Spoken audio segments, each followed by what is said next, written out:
Hello everyone, সকাল সকাল বসে পড়েছি ঠাকুর ঘরের বাসন মাজতে। আজকে আমাদের বাড়িতে কোনো কাজ হয়নি, কোনো রকমই কাজ হয়নি।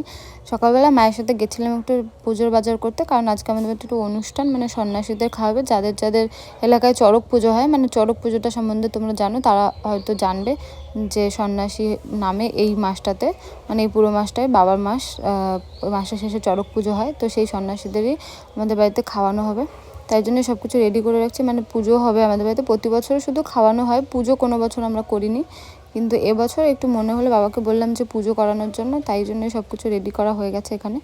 আর এখানে এই যে মাসি চলে এসছে, আমার মাসি রান্না করবে। মাসি এখানে সবজি কাটছে, আর আমি একদম বাসন টাসন মেজে স্নান ধান করে নিয়েছি, মা পুজো দিয়ে নিয়েছে।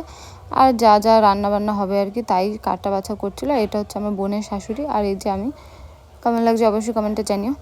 আর আমিও বসে পড়েছি একটু সবজি কাটার জন্য, মানে তারপর পাপি আসছে, সবাই এসেছিলো, মানে আমাদের